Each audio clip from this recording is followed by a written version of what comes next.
আসসালামু আলাইকুম ও রহমতুল্লাহি অবরাকাতুহ।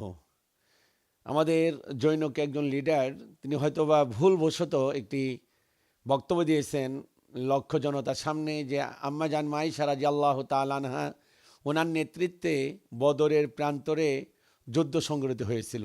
দেখুন, আমাদের জৈনক একজন লিডার, তিনি হয়তোবা ভুলবশত একটি বক্তব্য দিয়েছেন লক্ষ জনতার সামনে যে আম্মা জান মাইশা রাদিয়াল্লাহু তাআলা আনহা ওনার নেতৃত্বে বদরের প্রান্তরে যুদ্ধ সংঘটিত হয়েছিল। দেখুন, এই বক্তব্যটি হয়তো উনি না জেনে অথবা মিস্টেক হয়েছে। এই বক্তব্যটি সম্পূর্ণ ভুল। তাকে ছোট করার উদ্দেশ্য অথবা প্রতিপন্ন করার উদ্দেশ্য আমাদের মূল ভিডিওটি করা নয়, বরং জাতির কাছে সঠিক মেসেজটি পৌঁছে দেওয়া হলো আমাদের মূল দায়িত্ব। কারণ ভিডিওটি অল্প সময়ের মধ্যে অনেক বেশি মানুষের কাছে পৌঁছে গিয়েছে। নবী করিম সাল্লাল্লাহু আলাইহি সাল্লাম নিজেই তিনি বদরের প্রান্তরে তিনি যুদ্ধ পরিচালনা করেন।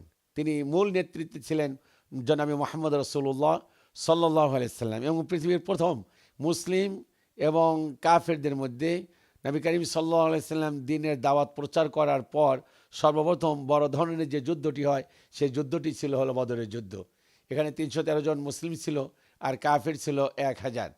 এবং আম্মা জান মাইশা রাদিয়াল্লাহু তাআলা আনহা, ওনার বয়স ছিল তখন মাত্র ১৩ বছর। ১৩ মতান্তরে ১৪, এটি ছিল হিজরি ২য় সনে। সেই হিসেব অনুযায়ী আম্মা জান মাইশার বয়স ছিল ১৩ বছর।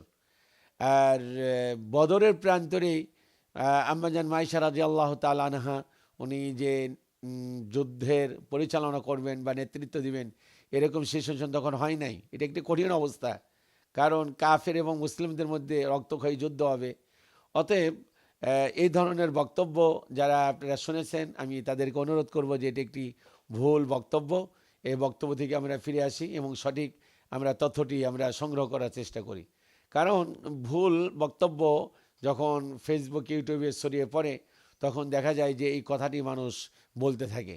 আমরা দীর্ঘদিন পূর্বে একজন মহিলা লিডার, উনি লাকুম দীনুকুম ওয়ালিয়া দিন, এই কথা বলে এর যে অর্থ করেছিলেন, সে অর্থটা দেখেছি মানুষেরা অনেক সময় অনেক জায়গায় এরকম উল্টাপাল্টা উপস্থাপন করেছেন। এ ধরনের উল্টাপাল্টা উপস্থাপন করা এটি কিন্তু মারাত্মক ধরনের কবিরা গুনাহ। ভুল হতেই পারে। একজন বক্তা, একজন দায়ী, একজন লিডার, যিনি রাজনৈতিক বক্তা, ভুল হতেই পারে, কিন্তু সেই ভুল বক্তব্য ভাইরাল করা, শেয়ার করা, এটি কিন্তু কোনো ক্রমেই জায়েজ নয়। এটি থেকে আমাদের দূরে থাকতে হবে। আল্লাহ পাক আমাদের সকলকে সঠিক বুঝ দান করুন। আমিন। আসসালামু আলাইকুম ওয়া রাহমাতুল্লাহি ওয়া বারাকাতুহু।